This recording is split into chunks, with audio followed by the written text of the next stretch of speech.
بسم الله الرحمن الرحيم. الحمد لله وكفى وسلام على عباده الذين اصطفى وبعد. بسم الله الرحمن الرحیم. نن زموږ څلورمه درسي حلقه ده. د دې لپاره مو دا عنوان غوره کړی چې آیا دا کائنات ګرد ده که مسطح. تر دې وړاندې چې دا درس پیل کړو اجازه راکړئ د مخکني درس د دې آیت په اړه چې قرآن فرمایي وکان عرشه علی الماء او عرش پر اوبو ځینې نور مطالب هم وړاندې کړل. تر دې وړاندې مې وویل چې له دې آیت معلومیږي چې اوبه د ځمکې لومړی توکی دی چې تر ټولو نور وړاندې پیدا شوی. هلته مو په دې اړه تفصیلي بحث هم وکړ. دا وضاحت مو وکړ چې ساینس همدا خبره کوي. ساینس وایي چې تر ټولو لومړی ساده عناصر پیدا شي، تر ټولو سپک او تر ټولو ساده، ورو ورو درانه او پیچلي عناصر پیدا شي. تر ټولو مخکې هایدروجن پیدا شي، یو پروتون او یو الکترون لري. لومړی عنصر چې د ځمکې په سر په کائنات کې، یوازې ځمکې په سر نه، په کائنات کې پیدا شوی هغه هایدروجن دی. بیا هلیوم او اتم عنصر چې پیدا شوی هغه اکسیجن دی چې 8 الکترون لري. ورو ورو د عناصرو شمیر زیات شوی او له سپکو ساده عناصرو نه پیچلي او درانه عناصر پیدا شي. د عناصرو شمیر هم څو دی؟ 114.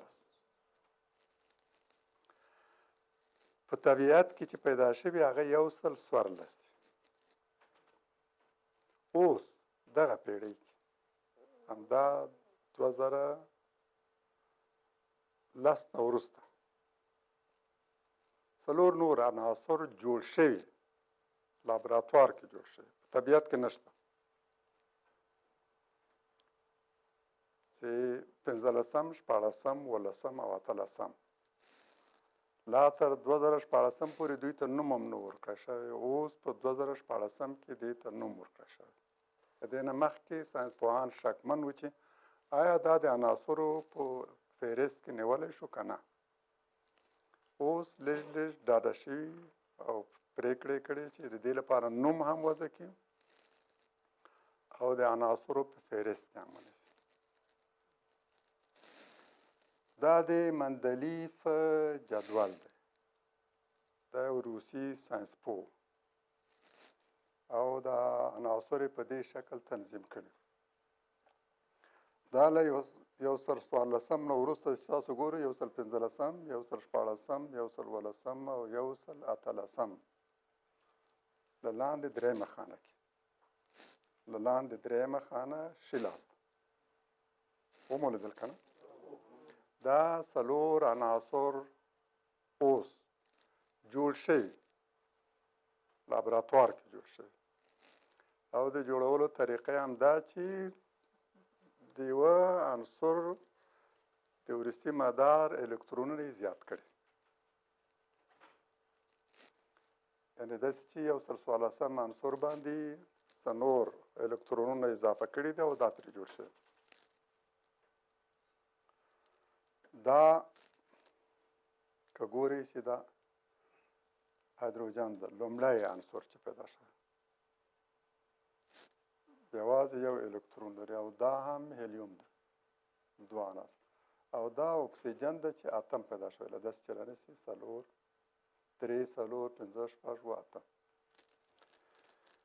نو اوبه د ځمکې په سر تر ټولو لومړۍ ماده ده چې پیدا شوه. د ځمکې په سر نه، په عالم کې. او دا چې قرآن وایي چې الله تعالی اسمانونه او ځمکه پیدا کړه، وکانه عرشه علی الماء.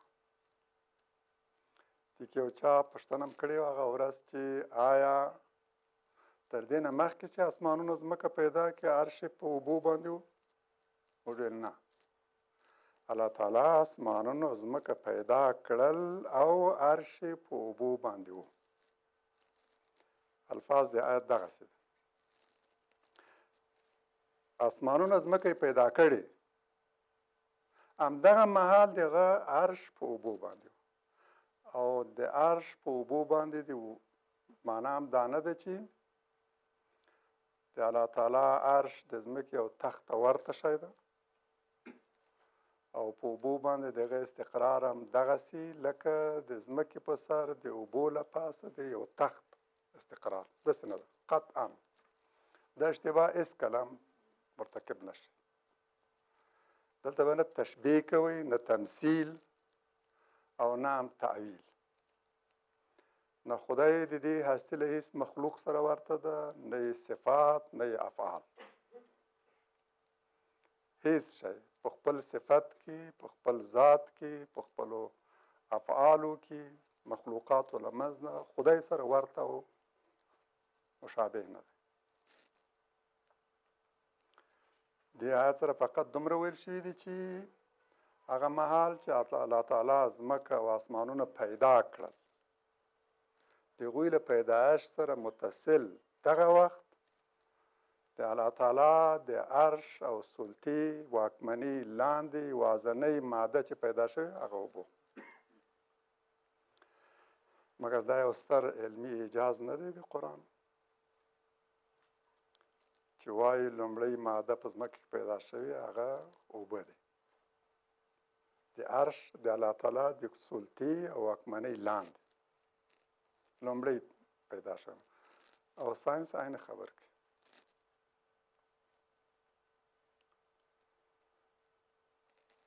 دا چې آیا کائنات دا جوړښت یې څنګه دی؟ یوه نظریه دا وه مخکې ځینو داسې تصور کوو چې ځمکه د عالم مرکز دی او دا هر څه د هغه په شاوخوا کې راچورلي. کتل به یې چې لمر هم ځمکې شاوخوا راګرځي، سپوږمۍ هم، او دا ټول ستوري هم لیدل چې له شرق طلوع کوي او غرب کې پرېوځي. ټول ستوري انتباه یې له دې ظاهر نه دا وه چې بس ځمکه محور ده او دا ټول عالم د هغه په محور راچورلي، او دا هم دغسې لکه ګرد.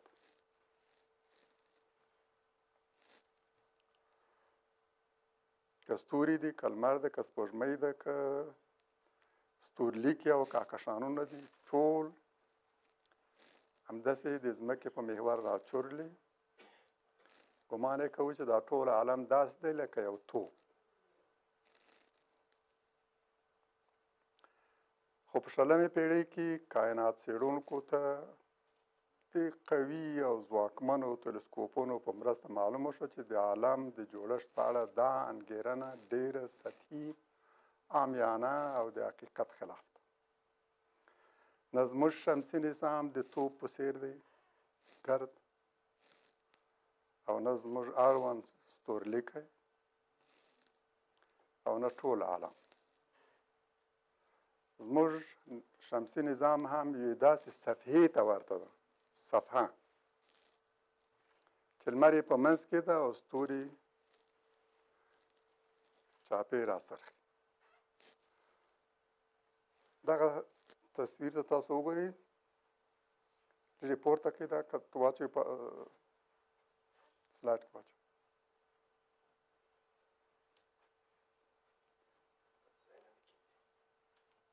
دا لمر دی، دا مختلف ستوري دي چې د لمر شاوخوا راچرخي. داسې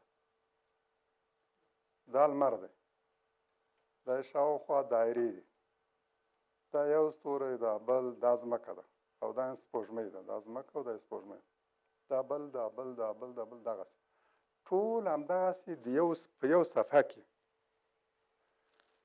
د دې لمر شاوخوا راڅرخي، منتها په مختلفو مدارونو کې.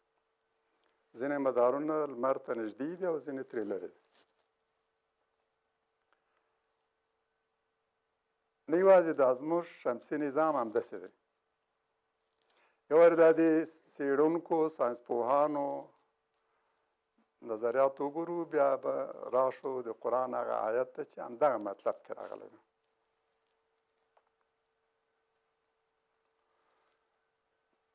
دا هم ګورئ چې لمر ده، دا منځنی دی، دا یو ستوری، دا بل، دا بل، دا بل، دا دغسې دا ګورئ مختلف ستوري، هغه هم په یو صفحه کې راڅرخي. دا بل هم تاسو ګورئ، دا یوه صفحه ده، دا یو صفحه ده، دا هم مختلف ستوري دي چې په دې مختلفو مدارونو کې راچورلي، دا هم همدغسې. دې ته کله چې توجه وکړئ، دا هم همداسې د لمر شاوخوا راچورلي، خو دا ماتې ماتې ډبرې دي، وړې وړې کتلې، خو په یو منظم شکل باندې راڅرخي، د یو بل سره ټکر او تصادم هم نه کوي. همداسې ګڼ شمېر ډبرې لوی لوی، دا هم همدغسې، دا یو مکمل ستوری ده ګرد.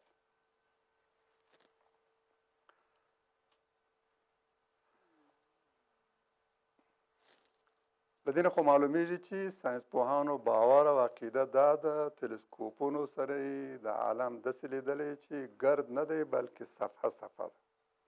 کهکشان هم همداسې ده، تاسو د کهکشان انځور هم که وګورئ د ستورلیکي همداسې یو صفحې په شکل به وګورئ. راشئ وګورئ چې قرآن په دې اړه څه ویلي. د قرآن دغو مبارک آیتونو ته لږ ځیر شي. فرمایي یوم نطوی السماء کطی السجل للکتب کما بدأنا اول خلق نعیده وعدا علینا انا کنا فاعلین. هغه ورځ چې اسمان به داسې راونغاړو لکه د لیکل شوو پاڼو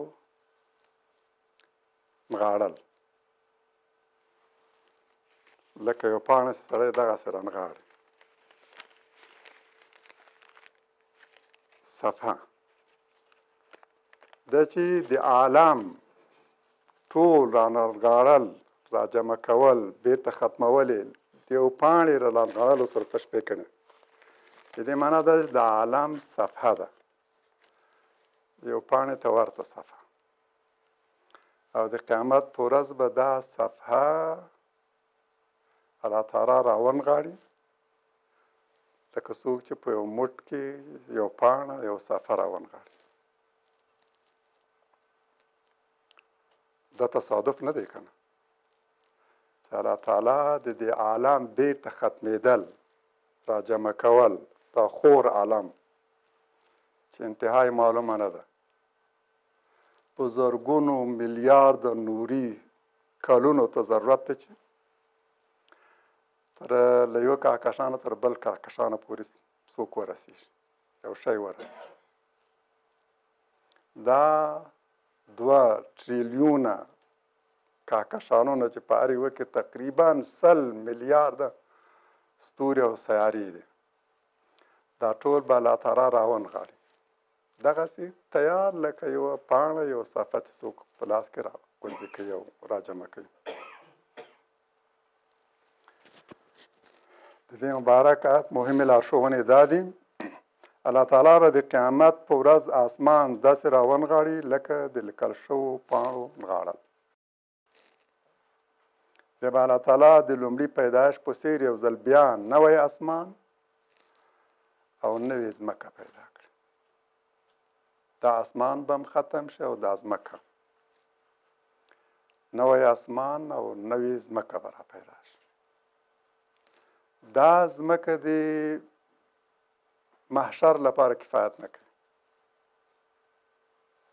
ټول هغه انسانان چې له پیدایش نه بیا د قیامت تر ورځې پورې د ځمکې په سر پیدا کېږي عمري، دا ټول چې راجمع سي د ځمکې په سر نه ځای شي. یو پراخې او سترې ځمکې ته ضرورت. د همدې لپاره الله تعالی فرمایي چې نوی اسمان او نوې ځمکه به را پیدا شي.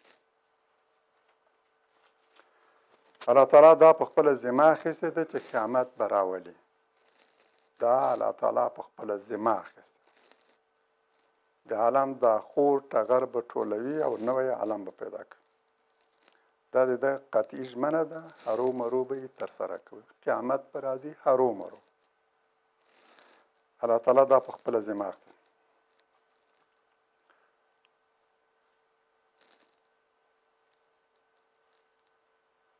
تاسو ولیدل چې دا ټولې صفحې، ټول شمسي نظامونه زموږ د شمسي نظام په شمول، زموږ د ستورلیک او کهکشان په شمول او دا ټول نور ستورلیک همداسې صفحې دي، خورې صفحې.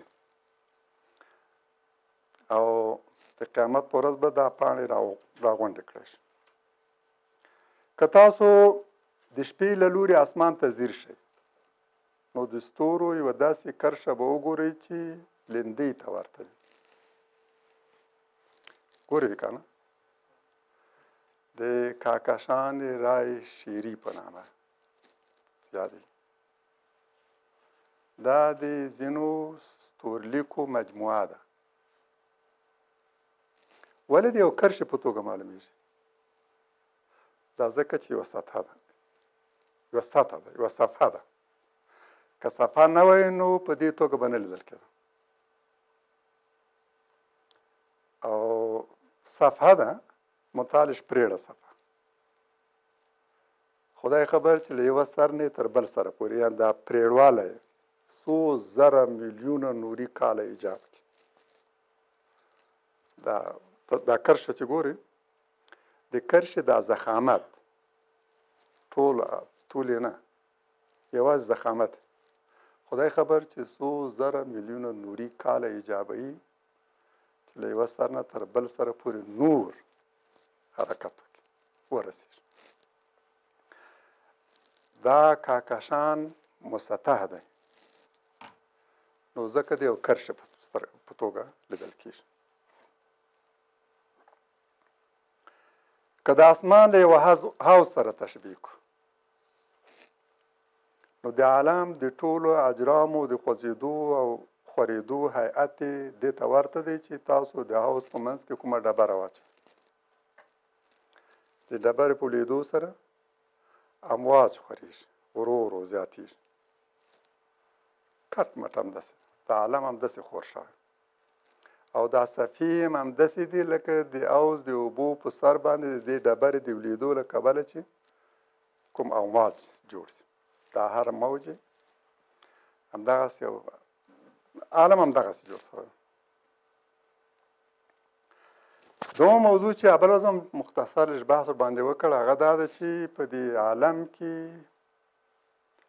د تفاوت د نشتوالي معنا څه ده. د الملک د سورې د 3 آیت د دې شطر چې ما ترى في خلق الرحمن من تفاوت فرجع البصر هل ترى من فطور ثم ارجع البصر کرتين ينقلب إليك البصر خاسئا وهو حسير. یعنی اسمانونو او ځمکې کې به توپیر او تفاوت ونه ګوري.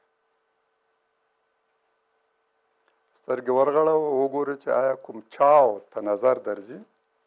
هل ترى من فطور، چاو، تشه، خلا. په دې عالم کې کومه تشه او خلا په نظر درځي. تشه او خلا یعنې داسې څه کم وي، له ضرورت نه کم، او یو ځای تش او خالی پاته شوی. دا تسلسل په یو ځای کې قطع شوی. دا یو رنګوالی ارتباط د عالم د ټولو موجوداتو دا یو ځای کې قطع شوی. آیا دغسې یو چاو تشه او خلا په نظر درځي؟ په وار وار ځیر شه، دومره ځیر شه چې سترګې دې ستومانه او نامراده درته بېرته راوګرځي. ستړی ستومانه نه یې توانېدلی چې خپل هدف ته ورسېږي. په دې عالم کې نه تفاوت موندلی شي، توپیر، او نه هم چاود او تشه و خلا.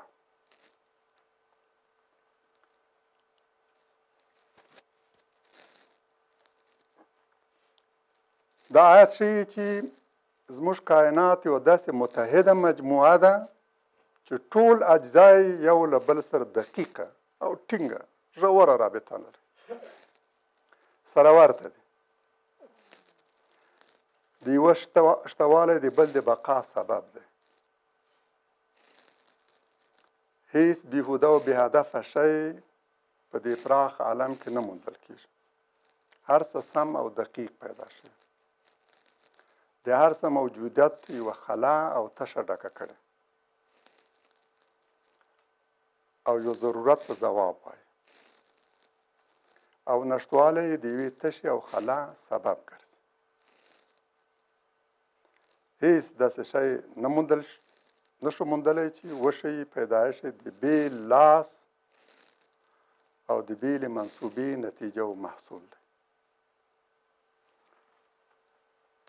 تر یوه نه زیات خدایانو او پیدا کوونکو پیدا کړی.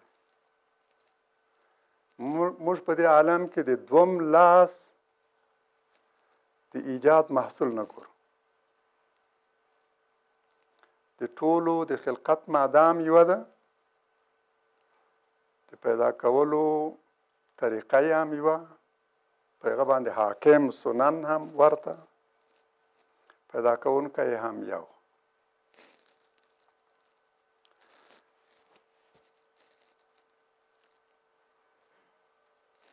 د دې سترې او مهمې ادعا ډېره لویه ادعا ده چې په دې ستر او خور عالم کې به ته هیڅ ځای توپیر او تفاوت ونه مومې، او په دې بې انتها عالم کې به هیڅ ځای تشه ونه مومې. دا ډېره ستره دعوا ده، ډېره ستره.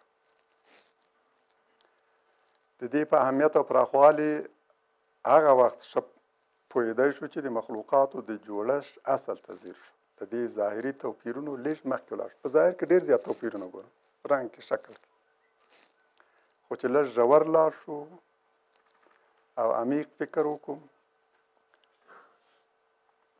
دې ته به متوجه شو چې دا توپیرونه یوازې په رنګ کې دي، په ظاهر کې دي. د ماهیت ته کبله د دوی ترمنځ هېڅ توپیر او تفاوت نشته.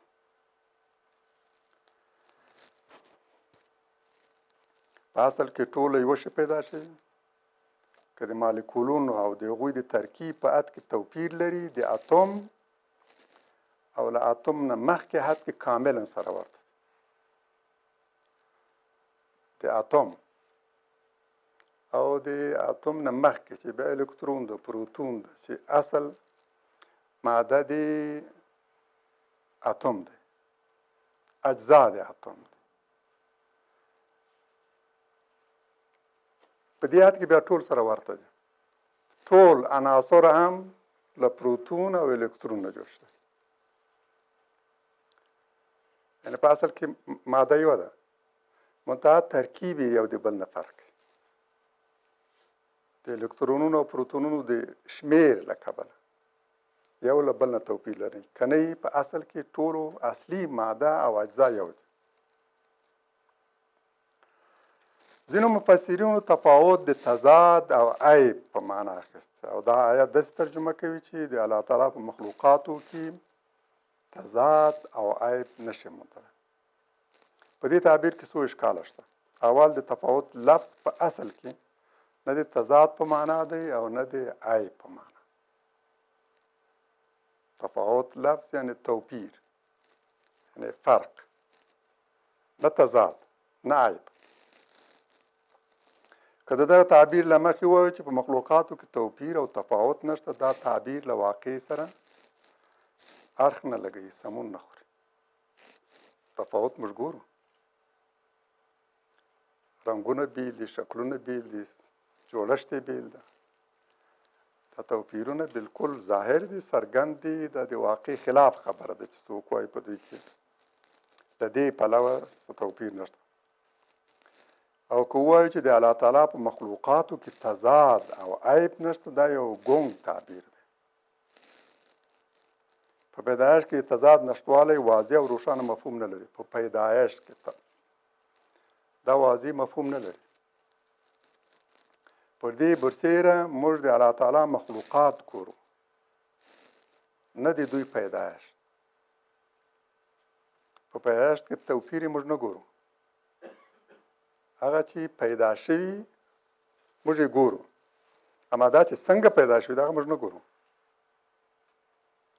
نو ځکه دا تعبیر ګونګ دی، مبهم دی، د فهم وړ نه دی چې څوک وایي دی الله په مخلوقاتو په پیدایش کې تاسو توپیر نشئ موندلی.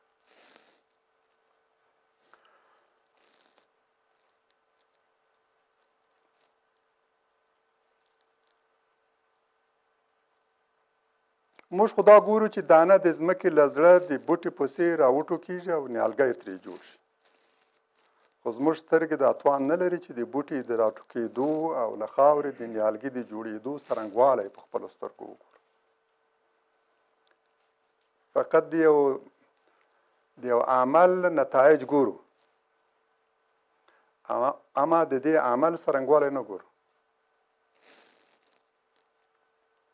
له همدې کبله د دې دقیق تعبیر هماغه لومړنی تعبیر دی چې په دې معنا چې د الله تعالی په مخلوقاتو کې له دې بابه توپیر او تفاوت نشئ موندلی چې یو یې د یوه پیدا کوونکي د لاس او بل یې د بل پیدا کوونکي د لاس زېږنده.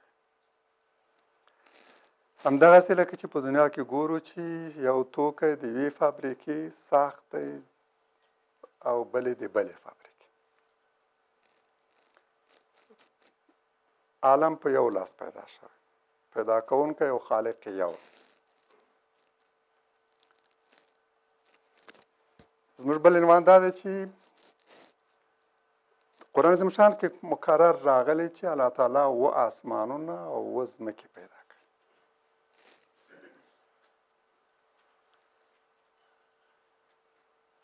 نن د علمي ژورو تحقیقاتو په ترڅ کې انسان ته معلومه شوې چې ځمکه اووه طبقې لري.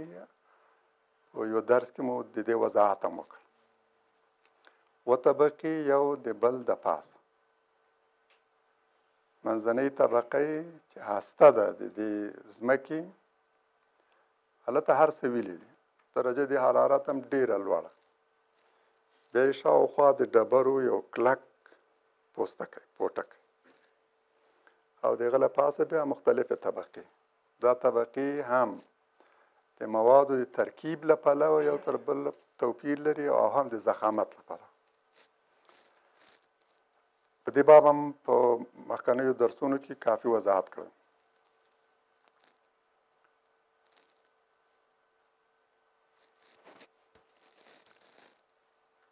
انسان ته معلومه شوې چې د ځمکې پر سر د ځمکې مربوطه فضا هم اووه طبقې ده.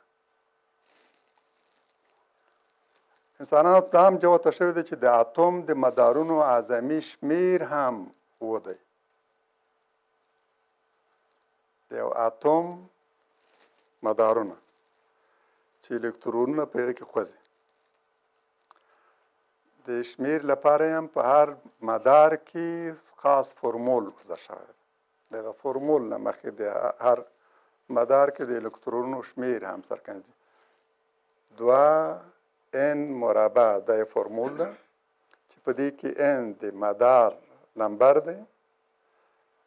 داسې چې که په اول مدار کې وګورو چې څو الکترونونه کیدای شي واوسیږي، n یو کیږي، یو مربع یو دی، 2 ضرب یو 2. نو په لومړي مدار کې فقط 2 الکترونونه زایده شي. هر عنصر په خپل لومړني مدار کې هستې ته نږدې مدار کې یوازې 2 الکترونه درلودی شي. او په دوم کې د 2 مربع 4 ضرب 2 8 الکترونونه په دوهم مدار کې درلودی شي. اکسیجن 2 الکترونونه په خپل لومړي مدار کې لري او 6 په خپل دوهم مدار کې. د همدې لپاره دوم مدار کې دوه الکترونه له بل سره د بل نه اخیستی شي چې په دې ترتیب اته شي. شپږ دي، دوه نور اخیستی شي، اته شي، بشپړ کېږي. له هغه نه زیات دا نشي اخیستلی. او د اوبو ترکیب همداسې ده. دوه الکترونه د هایدروجن له ځان سره په دې دوم مدار کې شریک کړي او ترکیب سي اوبه ترې جوړې شي. الکترون هم حد اعظمي په خپل ماحول کې اوه مداره لري.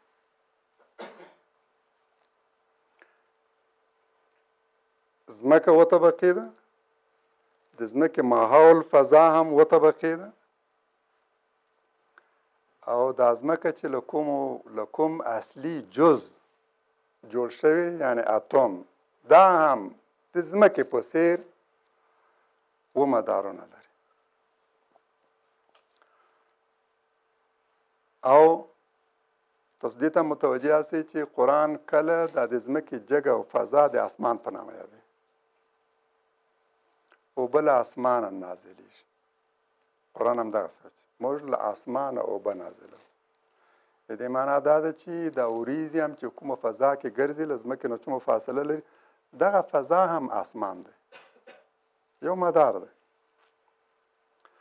او قرآن دا هم وایي چې دا ټول ستورلیکي او عالم چې تاسو ګورئ دا د لومړي اسمان نه رالاندې دی. د دې معنا دا ده چې دا ټول عالم هم داسې یو مجموعه ده چې اوه مدارونه لري. هر مدار د دې عالم هم الله تعالی د اسمان په نامه یاد کړی. او ادنا اسمان ځمکې ته هغه نږدې اسمان یې په ستورو سره ښایسته کړی او په ستورو سره یې خوندي کړی هم. داسې چې هلته هر څه مسون دي، خوندي دي، په هغو کې ټکر او تصادم نه رامنځته کېږي. قرآن وایي چې بر اوه مضبوط اسمانونه دي ستاسو د دې ځمکې نه بر اوه مضبوط اسمانونه دي. باید وګورو چې د دې خبرې معنا څه ده، علم د دې وینا په اړه څه وایي. قرآن فرمایي وبنینا فوقکم سبعا شدادا، او له تاسو بر مو وګونې مضبوط وګونې جوړ کړل.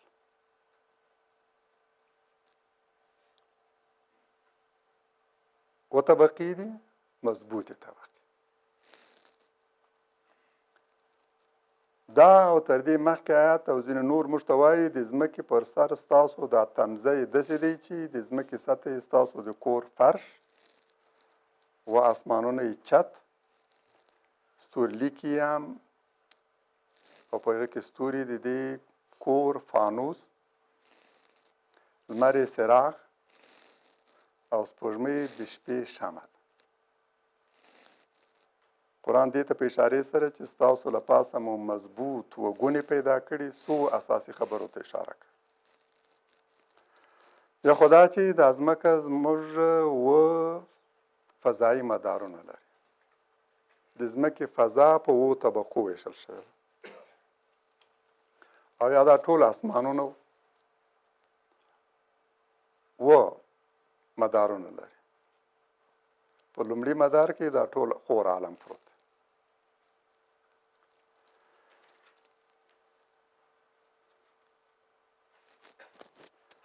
په خپلو سترګو ګورو چې دا وګونې طبقې ډېر مضبوط او دقیق نظام لري. ټول سماوي اجرام یې په خپلې غېږ کې کلک نیولي، یو له بل سره د دوی له ټکر او تصادم مخنیوی کوي. نه پرېږدي چې یو د بل په مدار کې ننوځي. ستر سترې واړه واړه جذب کړي. د دې معنی یې ګرځي. نظام داسې جوړ شوی ده چې نه ټکر رامنځته شي او نه یو بل جذب راشي.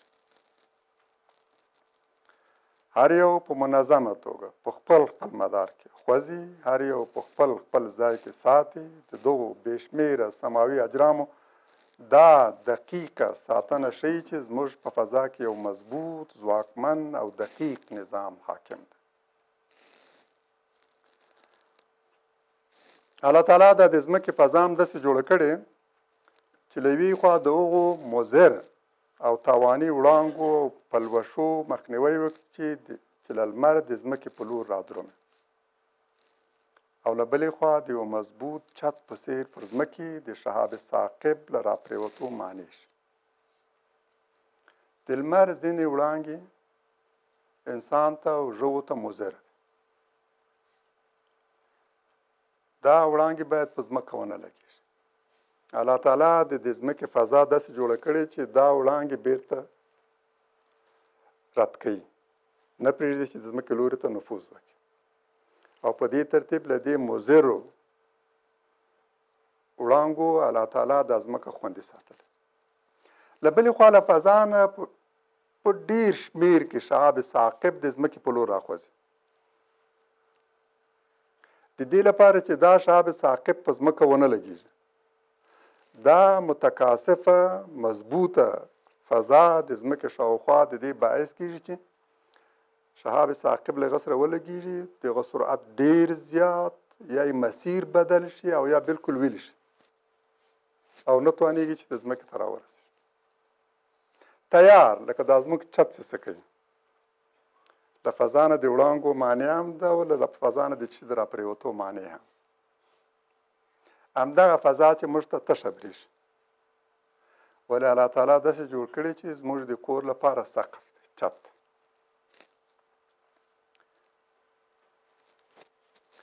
کوم ستوري چې دا فضا نه لري، هغه تل د مسلسل شهاب ثاقب له راپرېوتو سره مخامخ دي. هره شیبه ګڼ شمېر شهاب ثاقب ورباندې پرېوځي. وجه یې فقط دا ده چې دغه فضا چې د ځمکې شاوخوا شته دلته نشته. ډېر ستوري همداسې دي. ځینو کې چې تحقیقات هم شوي دي ښیي چې ځای په ځای کې دا شهاب ثاقب ورباندې لګېدلي دي او کندې یې جوړې کړي، لوی لوی کندې، او دا په سترګو لیدل کېږي، تصویرونو کې چې وګورئ رالېږم. نو الله تعالی زموږ دا فضا دغسې برابره کړې، دا زموږ د ځمکې اسمان واقعا د یو مضبوط چت په څېر سبن شداده دی، وګونې مضبوط وګونې تیار زموږ د کور لپاره چت، مضبوط چت. دا هم له شک پرته د قرآن یو ستر علمي اعجاز دی. په دغو آیتونو کې هم ډېرو سترو علمي حقایقو ته اشاره شوه. هر یوې ثابتوي چې دا د هغه الله له لورې دي چې د ټول عالم اسرار ورته معلوم دي.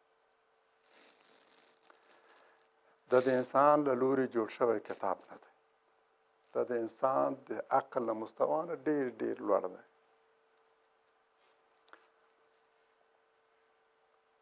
دا د هغه چا له لورې لېږل شوی ده چې د دې عالم له ټولو پراخو اسرارو نه دقیقا خبر دی.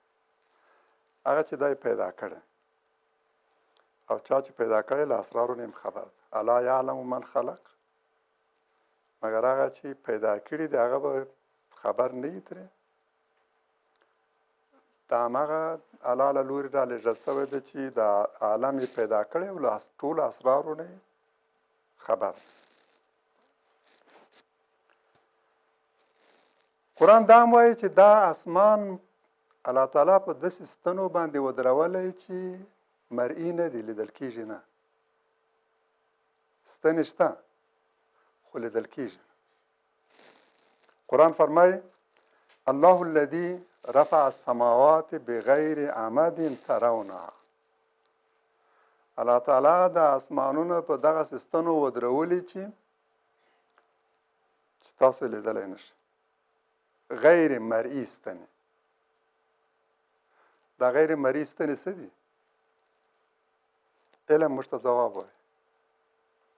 هماغه د جذب و دفع قوه چې د اجرامو ترمنځ ده. یو قوه د فرار په حالت کې ده، خوځي غواړي فرار وکړي، بله قوه دا را جذب کوي. د دغو دواړو قواو ترمنځ د تعادل په نتیجه کې هغه په یو معین مدار کې خوځي، نه تښتېدی شي او نه جذبېدی شي. دا ټول عالم اسمانونه الله تعالی په دغسې ستنو باندې ودرولی چې لیدل کېږي نه. او دا دقیقاً یو ستر علمي اعجاز دی. نن علم همدا وایي چې دا هر څه څنګه په خپل مدار کې ساتل کېږي. ولې د دوی ترمنځ ټکر نه راځي؟ دا خور عالم چې له میلیاردونو اجرامو ډک دی. تاسو هلته ولیدلې چې ډبرې دي، وړې ډبرې یو د بل په څنګ کې خوځي، خو ټکر او تصادم سره نه کوي. دا هر یو په خپل ځای کې ساتل شوی. یو قوه شته چې دا په خپل هغه کې ستنې شته. دا کټ مټ داسې دي لکه تاسو چې څو ډبرې راواخلئ او د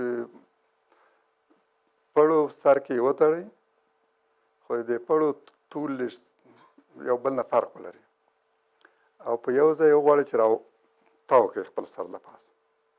دا هره ډبره په یو مدار کې راخوځي. دا پړه د دې باعث کېږي چې ونه تښتي، ولې دا حرکت د دې باعث کېږي چې هغه پرې نه وځي، همداسې په هوا کې وګرځي. دا ستوري هم په همدغه شکل کټ مټ همدغسې یوه قوه یې راکشوي. د ستورو ترمنځ دا د جاذبې قوه، د ځمکې او د لمر ترمنځ د جاذبې یو قوه شته. ځمکه د دې حرکت له کبله درانه ده، خوځېږي، ډېر سریع حرکت لري، انتقالي حرکت. غواړي چې له لمر نه بیل شي، د حرکت خپله د دې باعث کېږي چې بیل شي، ولې جاذبه د دواړو ترمنځ یې نه پرېږدي چې بیل شي، مجبور په یو معین مدار کې به خوځېږي. د قرآن وینا هم دا ده او د علم آخري نتیجه هم ده. د ساینس پوهانو، علماو د تحقیقاتو او د څېړنې نتیجه هم ده چې اوس ستنې شته، خو نامرئي ستنې. هغه ستنې چې څوک یې لیدلی نه شي. تر ننه پورې لا انسان قادر شوی نه دی چې دا ستنې وګوري. ستنې شته د پړو په څېر.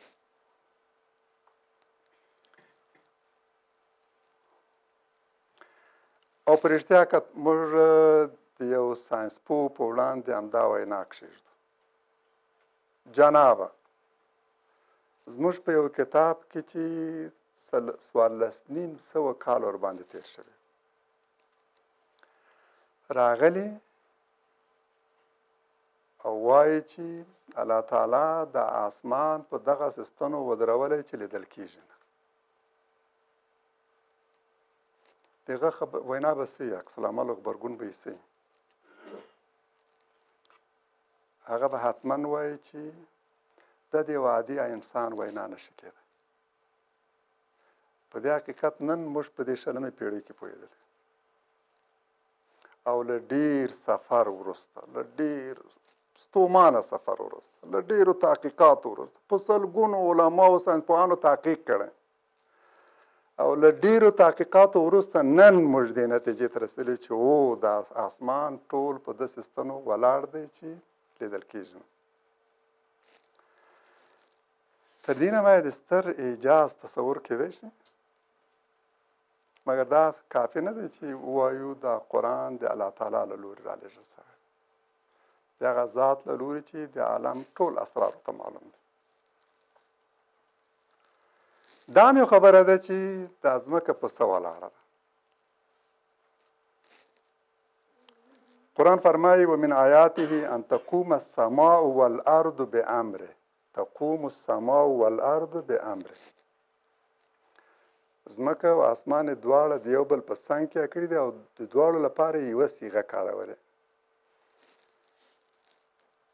ثم اذا دعاکم دعوة من الارض اذا انتم تخرجون. او د آیاتونو یوه څرګنده نښه دا ده چې اسمان او ځمکه د ده په حکم قائم دي. یا کله چې تاسو له ځمکې وروبلي، ناڅاپه به راوځئ. د قیامت په ورځ به بیا ناڅاپه تاسو له ځمکې راوځئ. دا مبارک آیت موږ ته وایي تاسو په اسمان او ځمکې کې د یوه دقیق، مضبوط او پر حکمت مبتني نظم شاهد دی. هر څه په خپل ځای کې او په منظمه توګه ساتل کېږي، اداره کېږي، او له بې نظمۍ او تصادم یې مخنیوی کېږي. آیا دا نه ښیي چې اسمانونه او ځمکه د یو ځواکمن رب تر بشپړې سلطې لاندې اداره کېږي؟ آیا دا د الله تعالی د آیاتونو یو څرګنده نښه نه ده چې اسمان او ځمکه د ده په حکم قائم دي؟ آیا هغه ذات چې دا پراخ عالم اداره کوي له دې عاجز ګڼي چې تاسو له مړینې وروسته بیا را ژوندي کړي؟ یقینا چې د داسې ځواکمن او مقتدر ذات یوازې یوه بلنه کافي ده چې تاسو له ځمکې ژوندي راووسئ. قرآن دا وایي چې ایا ستاسو خلقت ګران دی او که د دې ټولو آسمانونو او مخلوقاتو؟ تاسو څنګه د خپل بیا ژوندون ګران معلومیږي؟ د هغه خدای په وړاندې به د ستاسو پیدایښت څه ګران کار وي چې دا ټول عالم دا پراخ عالم یې پیدا کړی. په دې مبارک آیت کې ویل شوي چې اسمان او ځمکه د الله تعالی په حکم قائم ولاړ دي. قائم یعنی ولاړ دي.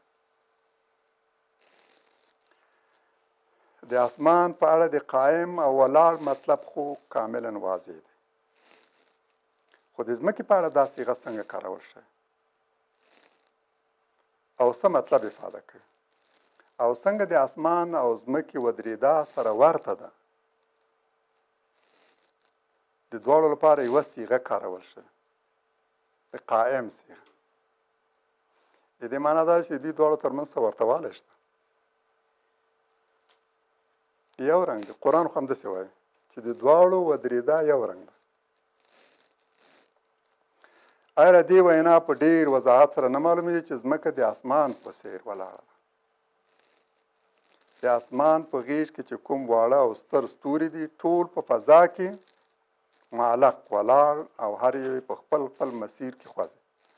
ځمکه هم یو له دغو بې شمېره ستورو ده او درېدا یې د نورو په څېر ده. انسانانو ته دغه حقیقت اوس او له ډېرو علمي څېړنو وروسته معلوم شوی، خو په دغه مبارک آیت کې 1400 کاله وړاندې دغه علمي حقیقت ته اشاره شوه او یقینا چې دا د قرآن بل ستر علمي اعجاز ده. متاسفانه په مفسرینو کې داسې خلک هم مومو چې نه یوازې د قرآن د اثري او واضح لارښوونه یې له پامه غورځولې او داسې څه یې ویلي او لیکلي چې 100% کې د قرآن د دې وینا خلاف، بلکې تر دې هم وړاندې تللي او د نورو غلطو او خرافي مذاهبو د غلطو افکار او عقایدو تر اغېز لاندې د قرآن آیاتونه په غلطه توګه تعبیر او تفسیر کړي. یوه بېلګه یې د ځمکې په اړه د ځینو مفسرینو دا خرافي رایه ده چې وایي ځمکه د غوایي په ښکر ولاړه ده. دا عادي خبره مه ګڼئ، داسې د عوامو هغه نه ده، یا دا یعنی یوازې د عوامو خبر نه ده، د علماو په تفسیرینو کې راغلی خبر، په روایاتو کې راغلی خبر.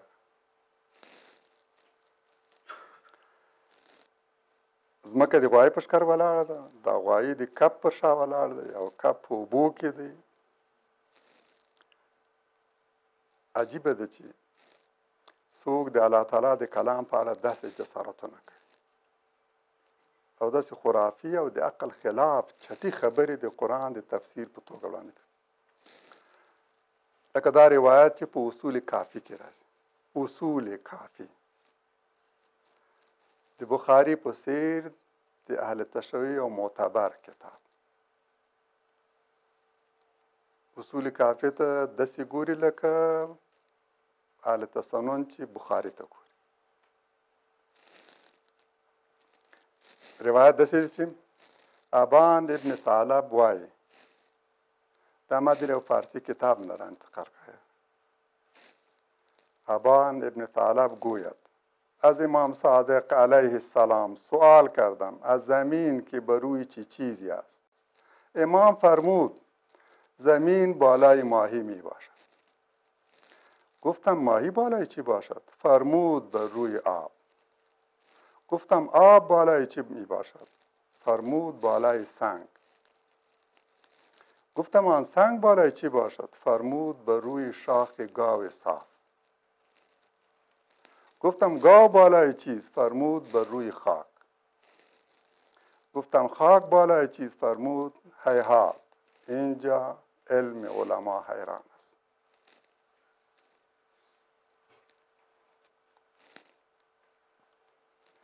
اوس که دا د نن ورځې د ځوانانو منورینو په مخ کې کښېږدو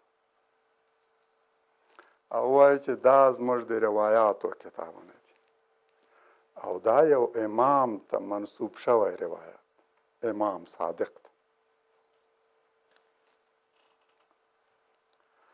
او دا د قرآن د یو آیات تفسیر دی. هغه به څه وایي؟ هغه به د دې ټول دین، قرآن او اسلام په ارتباط دا نه وایي دا اصل خرافاتو زېږېدلی مذهب او دین ده. واقعا هغه ملامت نه ده که له اسلام نه انکار کوي. هغه څوک ملامت دی چې اسلام دغسې غلط تعبیروي، دغسې خرافات له خپلې ګېډې راباسي او اسلام ته او دین ته منسوبوي. خدای پیغمبر او قرآن او ائمه یې ورته منسوبوي. دا او دې ته ورته ډېر زیات غلط تعبیرونه دي چې تاسو د هر منور پوه انسان په وړاندې کښېږدئ، هغه کې به فقط د دین په نسبت نفرت را پیدا کېږي، کرکه، بدبیني او غلط فهمي، جفا ده. قرآن څه وایي او د دوی تعبیرونه او روایات څه وایي. قرآن د ځمکې د ولاړېدو په ارتباط چې کوم آیت راوړی هغه ستر علمي اعجاز دی. ځمکه یې د اسمانونو سره ورته ګڼل، لکه اسمان کې چې د اجرام ګورئ، ستوري او سیارې ګورئ او ولاړ د ځمکه همدغسې ده. د قرآن آیت بالکل صریح او واضح ده. ډېر په یو سطحي نظر هم چې سړی ورته وګوري په دې پوهېږي چې ځمکه کټ مټ دغسې ولاړه ده لکه د اسمان دا نور ستوري. او یقینا دا ځمکه د دې فضا او د دې عالم یو ستوری ده د نورو ستورو په څېر. توپیر یې فقط په دې کې دی چې دلته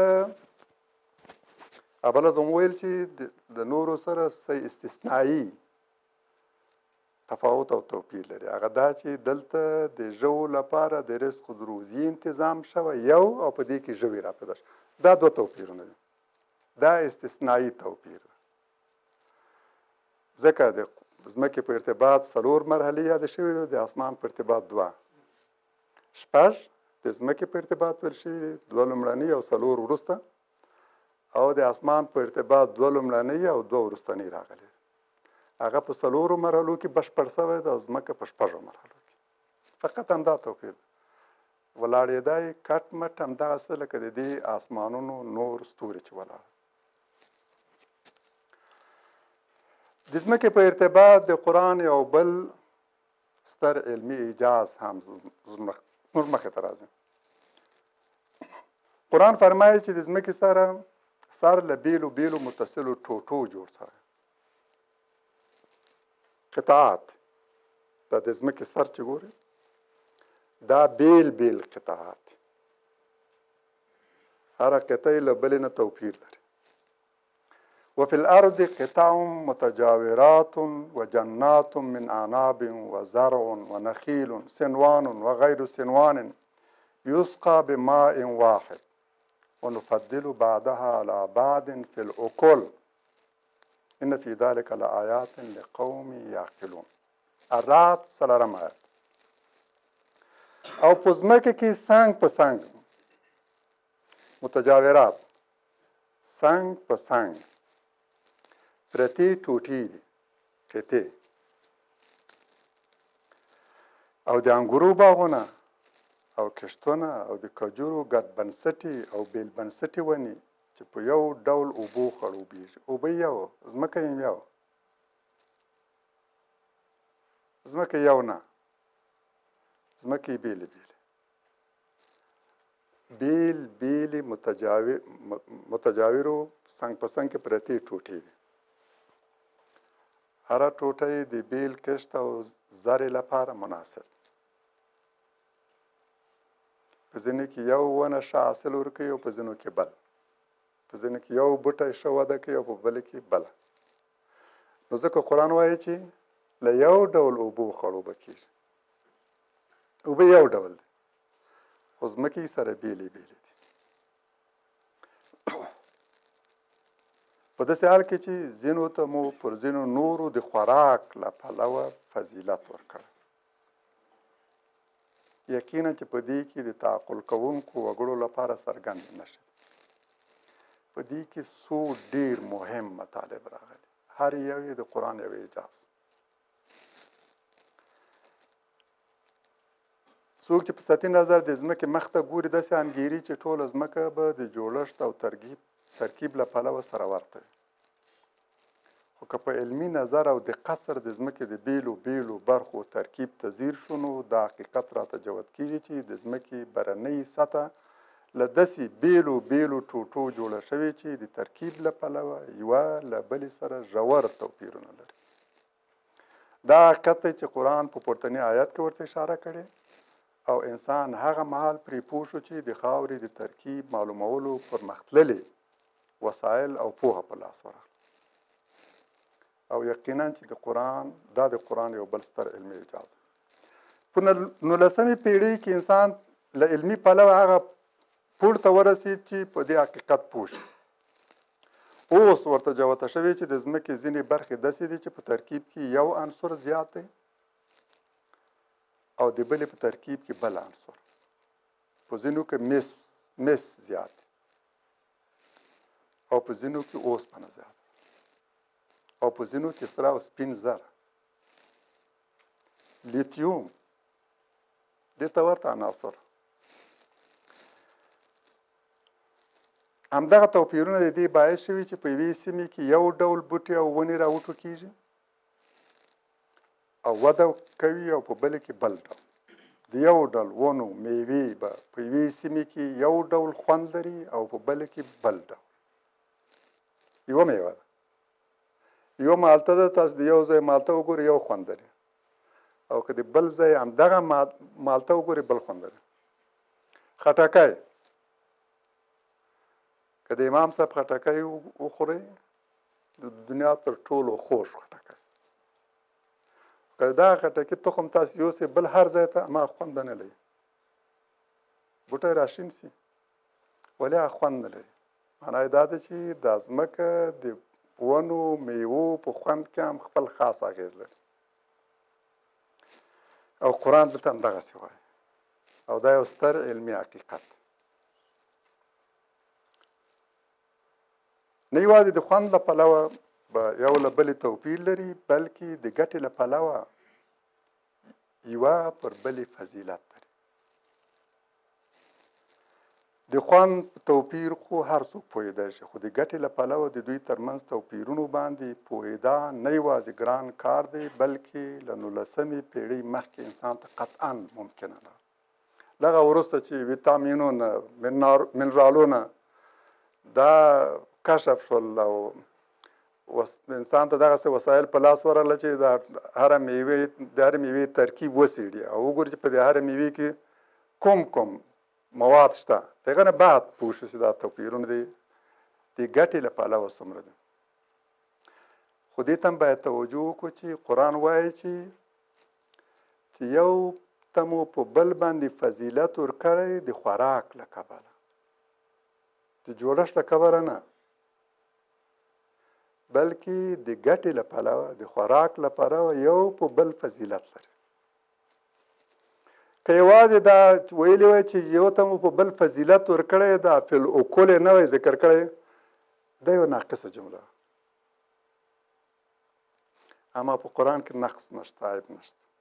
د مطالبو په بیان کې هم کمال د احتیاط شوی ده، کمال د دقت شوی ده. فضیلت یې ښودلی خو فضیلت یوازې له دې پلوه چې یو په بل د خوراک او د ګټې له پلوه فضیلت لري.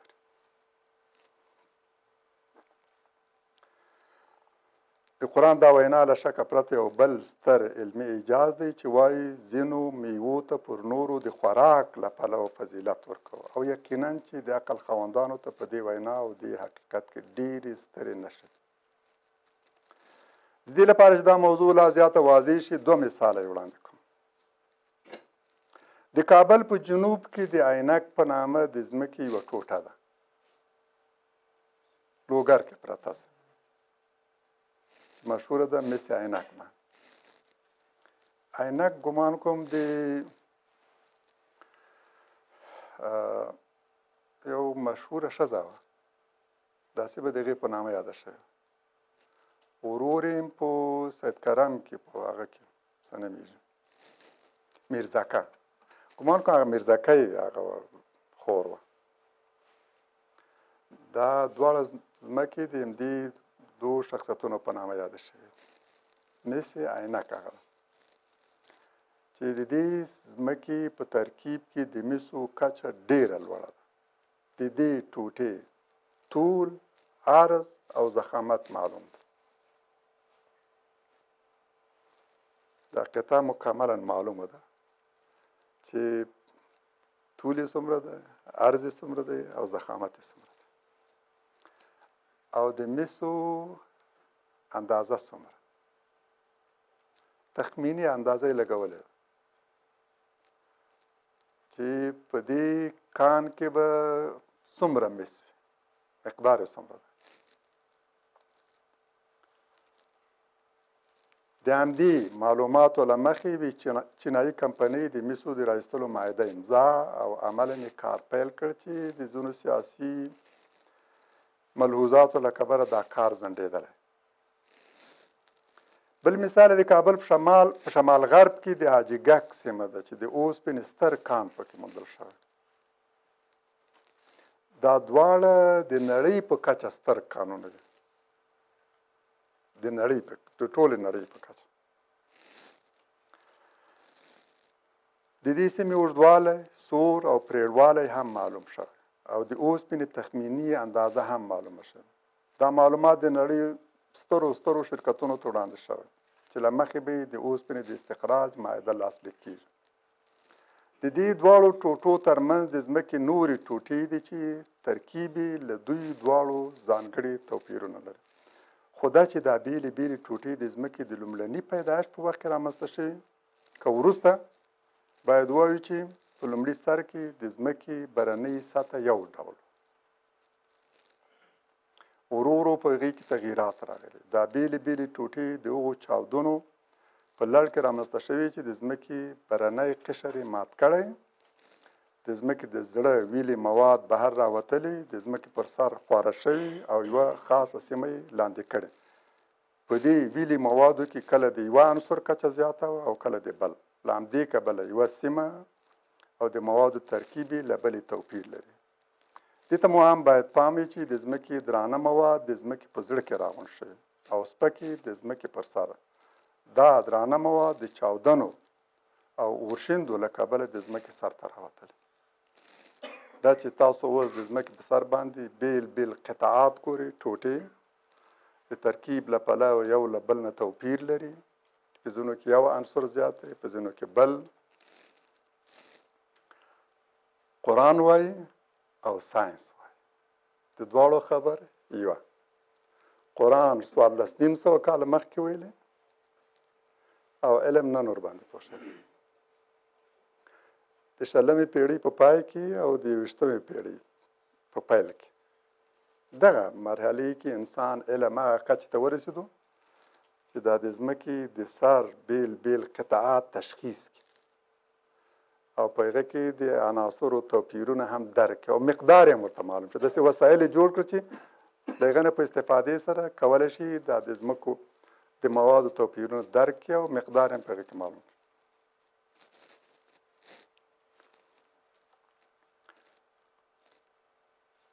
قرآن د الحجر د سورې په 22 آیت کې د اوبو د ذخیره کولو هغه مهم انتظام ته اشاره شوې چې که دا نه وی نو د ځمکې پر سر ژوند ممکن نه و فرمایي وارسلنا الرياح لواقها فانزلنا من السماء ماء فاسقيناكموه وما انتم له بخازنين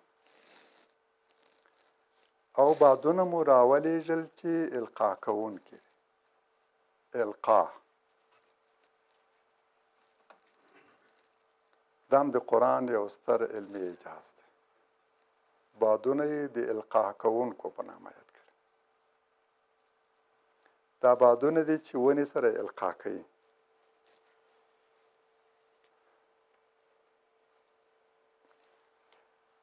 ځینې ونې داسې دي چې یوازې د مذکر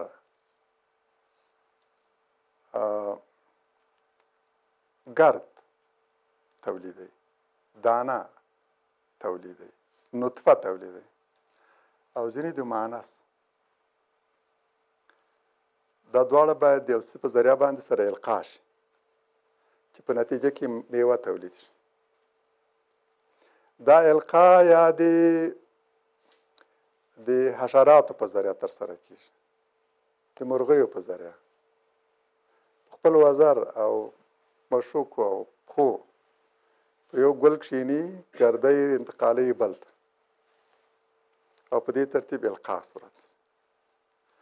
او ځینې هم د باد په ذریعه باندې القاح کیږي.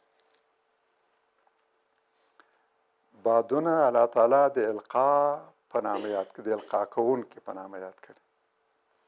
بادونه را لېږو چې هغه القاح کوي. ځینې بوټي بیا داسې دي چې د نر او د ښځې نطفه یې په یوه بوټي کې. جوار یو نمونه ده. جوار پېژنئ؟ د جوار د سر کې چې هغه یې د یو ګل په څېر دانې دانې یې که نه، لکه وږی.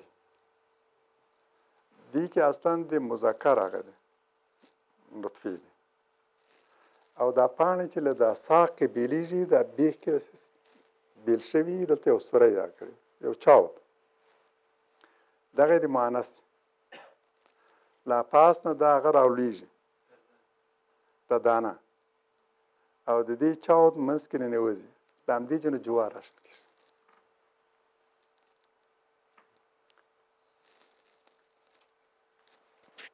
څوک لږ هوښیار او پوه تجربه لري، بیا کولی شي په خپل لاس هم دا القاح وکړي. که کله باد نه وي او دا راتوی نه شي او په دې هغه کې ونه لوېږي، په خپل لاس هم کولی شي.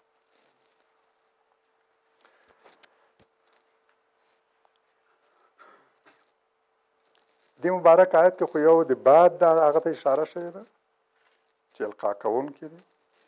بل دا چې الله تعالی فرمایي له اسمان نه مو اوبه را نازل کړي، تاسو مو ورباندې خړوبه کړئ،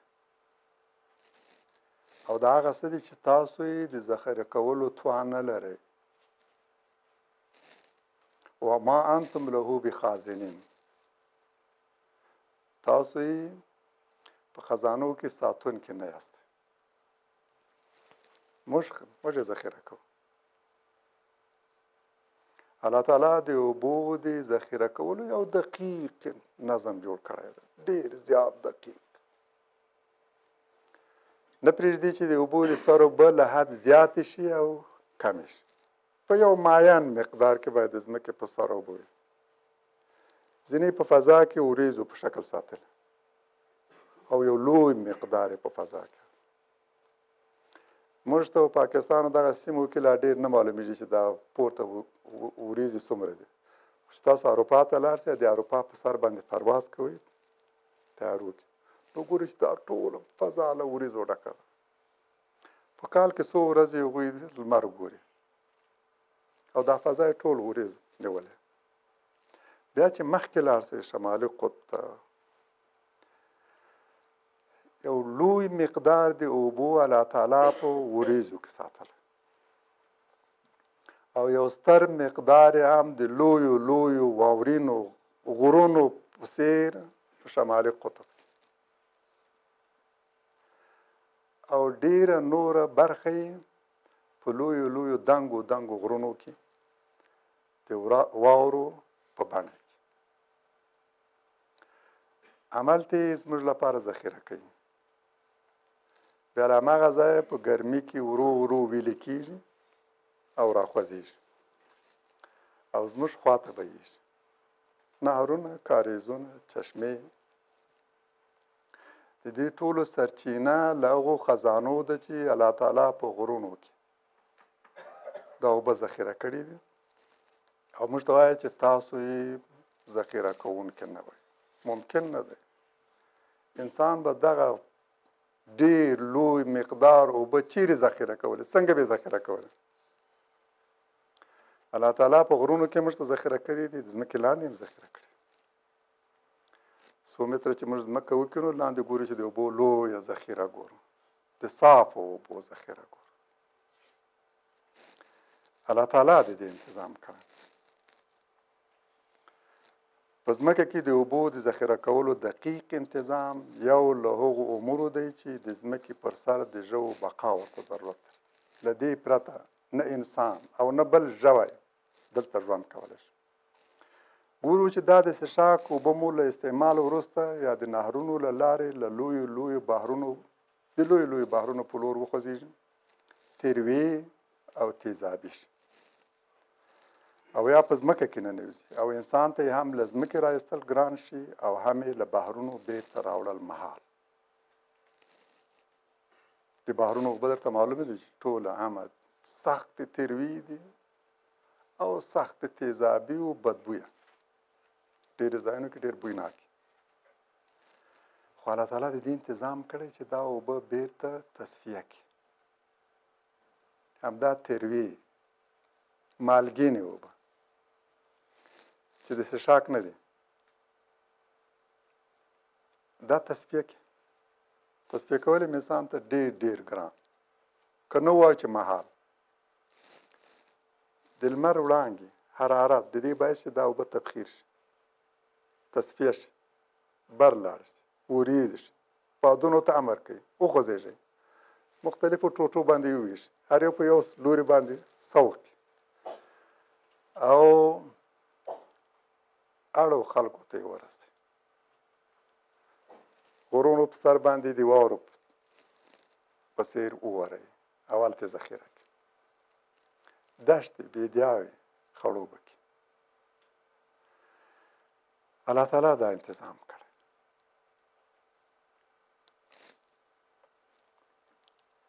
د دې ځمکې نه د اوبو رایستل څومره ګران دی. لاړ شئ د سعودي نه هغه هیوادونه چې د بحر ژۍ کې پراته دي له هغو پوښتنه وکړئ چې تر ټولو لویه اړتیا مو څه ده؟ تاسو ته وایي اوبه، خوږې اوبه. د هغوی د ځمکې لاندې اوبه هم تیروي دي، له هغه نه هم له بحرونو نه هم استفاده نه شي کولی. مجبور لوی ماشینونه ورته ولګوي د تصفیې او په میلیاردونو ډالر د اوبو په تصفیې باندې مصرف کړي. د ملک فیصل په ارتباط راځي چې یو وخت چا ورته ویل چې فلانې ځای کې ګاز راوتل، فلانې ځای کې نفت راوتل. وایي کورم آباد یو ورځ مې راته ونه ویل چې فلانې ځای کې د پاکو اوبو سا راووت. د هغوی لوی اړتیا پاکې او صفا خوندورې اوبه دي. او یوه چینه لري چې 3.5 کاله له هغه نه خوږې اوبه راوځي، زمزم. 3.5 کاله دې وړوکي ماشوم پښو ته راوتلې یوه چینه په یوه داسې دښته کې چې نه هلته اوبه وي، نه واښه وو، نه ونه وه، نه حیوان وو، نه پرنده وو. د اسماعیل علیه السلام پښو ته راوتلې چینه چې تر ننه له هغه نه خوږې اوبه راوځي. 3.5 کاله تخمینا چینه وچه نه شوه. یوازې سعودیوالو ته اوبه نه ورکوي، بلکې د نړۍ ګوټ ته رسېږي. څوک حج ته لاړ شي 2 میلیونه انسانان هر کال، نو لویه هدیه یې لاخوا د زمزم اوبه. د اوبو ذخیره کول یو لوی مسله ده د انسان لپاره. که دا نظم نه وای یا په دې کې معمولي تغییر راسي، د ځمکې په سر ژوند امکانات د تل لپاره له منځه. آیا دا بهیر نشي چې بېشکه ټولې ستاینې هغه رب لره دي چې په دې عالم کې د ده د بې انتها رحمت او پیرزوینې وسیع آثار او نښې هرې خوا ته خورې ګوري. هغه چې د آبادونه یې پیدا کړي او د اوبو د ذخیره کولو دا انتظام یې رامنځته کړی. آیا دا د قرآن یو ستر علمي اعجاز نه دی؟ حیرت به انسان ته به دا د حیرت او تعجب ځای نه وي چې څوک دغسې حقایق په قرآن کې ګوري او بیا ورباندې ایمان نه راوړي. الله تعالی د همدې دقیق الهي انتظام په نتیجه کې ځمکه په ډول ډول بوټو سمسوره کړه. ټول هغه ضروري شیان یې پکې را پیدا کړه چې انسان او د ځمکې پر سر میش ټول ژوي ورته اړ. په ځمکه کې د انسان د معاش او ژوند ژواک ټول ضروري اسباب او ذرایع تامین کړه. هغه حیوانات یې هم را پیدا کړه چې انسان ورته اړ او محتاج دی. د دغو ژوو د روزي انتظام هم الله تعالی کوي. تاسو هغوی ته روزي ورکوونکي نه یې.